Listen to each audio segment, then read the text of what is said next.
As I was saying, there are several challenges. So that's why we need more loci with better data and better alignments. In the advent of the genomics era, this is becoming easier, but still we need several methods. So one of the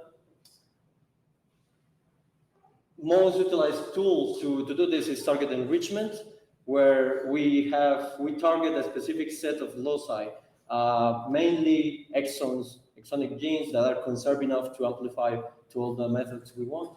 And essentially, some probes, hybridization probes, are designed to hybridize with extract the DNA of your samples, and then you pull them with a magnet and take away just the loci you're interested in, and then you sequence them.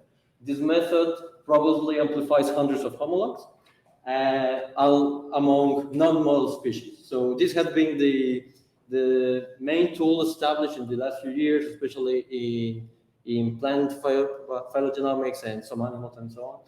But since the method only amplifies exons, it can struggle at very shallow phylogeny scale. So if you have very complex reticular histories, it doesn't offer you enough resolution. So the current alternative to that is to use RATSeq, which is more a population genetics method, but then you lose the homology of, you don't know what you're targeting because you get random loci everywhere, and it can struggle to go deeper to medium levels of endophylogeny. So it has been 10 years already of nanopore sequencing, so I hope this is not the first time you hear about it, but maybe you haven't heard of adaptive sampling. So adaptive sampling is a unique feature of nanopore sequencing where you can enrich, you can target a specific set of loci in your, let's say, genome of reference. And during the sequencing, so in real time, without doing any extra lab work, the sequencer can tell, it aligns the read that you're reading, and it checks if it matches your targets. If it does, you will sequence the target as you will continue. But if it doesn't, it can reject the molecule to don't waste any time, any resources sequencing it. And that way, the pore is available to sample another strand and sequence more. So in the main effect of that is that you will get, in this case, some cancer panel. You will be amplifying and getting more enrichment, more depth at those loci against the background here in red. So you see, you get this enrichment. It works great intra-species. So let's say a cancer panel for a human genome. But we wonder if we could use that to adaptive sampling to work interspecies relationships, because again, what we're working is phylogenomics here. So we have different species in, let's say, a genus. So this is what we thought. Okay, let's try this out. In theory, enrichment during the sequencing should facilitate the wet lab, because we're not doing hybridization or amplifications. It's just your DNA extraction. Long reads should retrieve intronic and intergenic regions more easily. So you should get more resolution in the phylogenies, easier, more flexibility for the design of the targets. And we hope this method could bridge the gap between HipSeq and RATSeq. I've seen that the presentation move a little bit, so I hope the figures will show as it's intended. So we wanted to try this. For several reasons, we end up choosing Cochlearia genus to try out. It's a very young genus, only 0.6 million years ago they irradiated on the brassicaceae. Huge range of ploidies, up to hectaploids, complex reticulations and hybridizations, but more importantly, it has a genome of reference that our colleague Levi Jant was kind enough to give it to us. So, and our colleague Marcus also was kind enough to provide the vegetative material. So we have several diploids, autopolyploids, and even allopolyploid to sequence, and a couple of outgroups. And what we wanted is to first see if this will work, and secondly, to compare how well does it fare in comparison to the traditional HIF-seq. So we wanted to see if we can retrieve these regions, if we get more informative regions and alignments, and in the end, if the phylogenies we reconstruct are, how do they compare? So in the HIF-seq data, so we sequenced both with all these plants with HIF-seq and our methods. For the HIF-seq, it was quite straightforward. We used the angiosperms, which is a universal probe set, but we also used a specific process for brassicacid. So we were overloading HIF-seq to get even more data in this method. In the end, total target size 1.2 megs. Standard Illumina sequencing, we got a very nice recovery, around 85% median. All this was done by our colleague Casper Hendricks. But now for our method, it's a bit more tricky because there is no manual on how to do this target, which loci to target on the genome. So we decided to embrace the power of the long reads. So we said, okay, we don't have to restrict our targets to one gene or two genes, small loci. But we were going to sequence very long stretches. So essentially, we merged all the genes. Here we only had the genome annotation, but we merged all the genes within 10 kb and merged those regions and filter out anything that was below 100 kb. So this is how it looks. These are the 6 chromosomes of Cochlearia, and these are like the gene-dense regions we were selecting. So for those regions, we computed a global score. We wanted to maximize the proportion of genic bases, exons, introns, minimize repetitive bases because that would interfere with our analysis, not informative. And we also made a score for, let's say, the degree of independence. I won't elaborate on it here, given time constraints. But essentially, the perfect region, all the genes would be independent and they wouldn't look alike as each other. So we wanted to maximize this independence as well. And in the end, we computed a global score that takes into account these things. We also, to spread to have a whole genome representation, we located the putative centromeres and divided the sampling of these regions on all the chromosome arms. So in the end, we sample the highest scoring regions on all the arms, and this is what we got. If you notice, some regions are very close, and we didn't love that.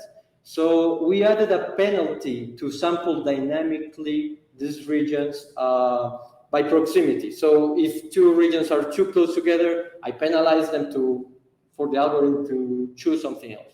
And mostly it solves the issue. In the end, we got 18 regions that should contain over 1,700 genes and a total target size of 6 megs. So again, these regions are long regions. We're targeting hundreds of thousands of loci. And when we finally sequenced it in the Aminion, we only had money for a couple of runs. This is what we got. So these are the taxa we sequenced. They are sorted by divergence. So on the top is the most similar to our reference genome, and on the bottom you can see the outgroups that are very divergent, even 10% of divergence. But even at this high divergence, we see that the enrichment is less effective the more diverged the taxa is. But even the outgroups, we got a very good depth and coverage. Even all the taxa, we got 99% coverage of recovery, which is great. And except for the outgroups, we got 90% and 81%. So essentially, we show we can sequence this closely similar taxa and retrieve some data. Now, how is to analyze this data? Also, there is no manual for this. On the left panel, for the HIF-seq data, our colleague Casper did it, used just the established pipelines for this, so HIF-Piper and HIF-Phaser to process the data, and then at the end, the alignment with MAXI. For our method, you can see on top the preprocessing, very traditional, just base calling and base calling mapping with minimap to the regions, then assemble with fly and DACA.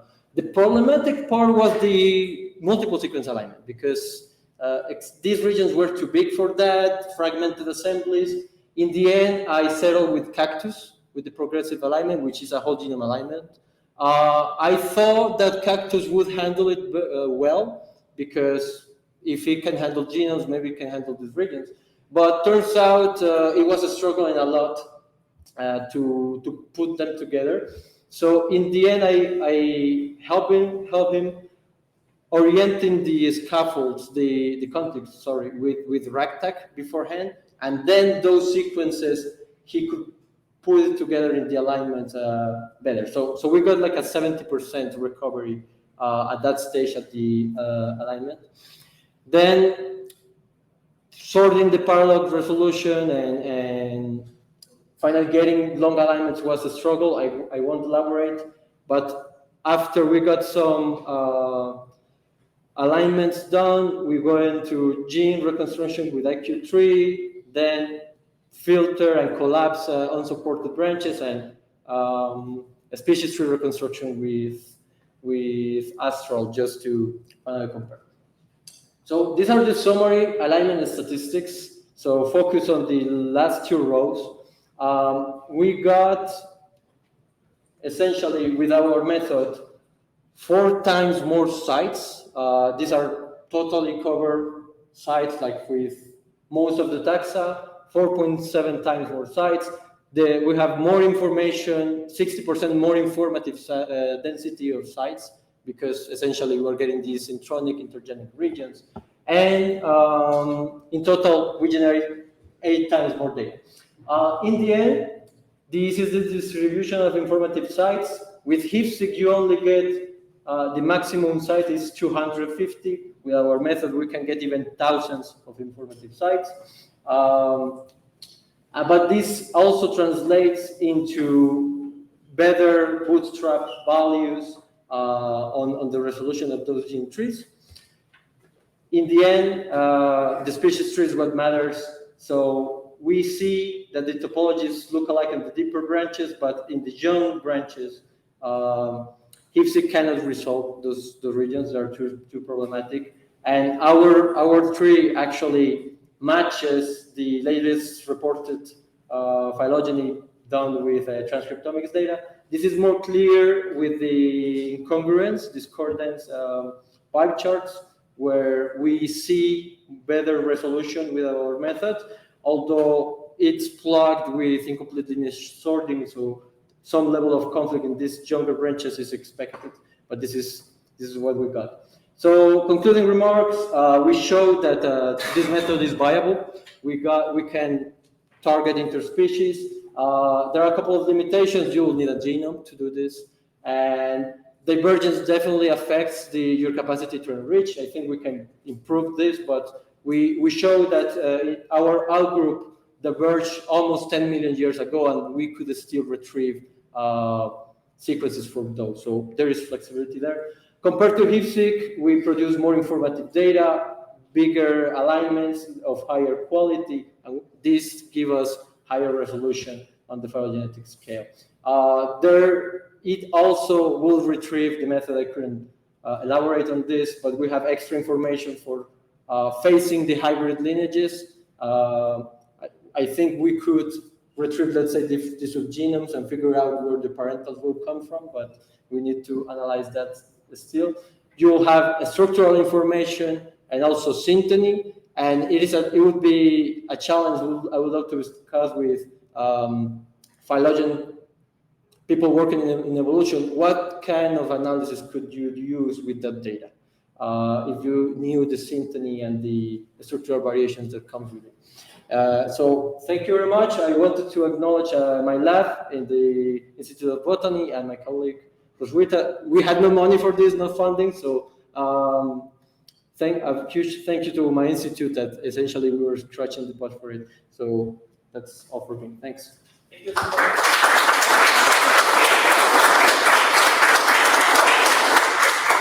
Very nice work. We have time for just one short question. Do you have any kind of problem with the ultra-repetitive regions of these molecules? As I know that Nanopore is not very good in the sequence of these regions. A repetitive Regions.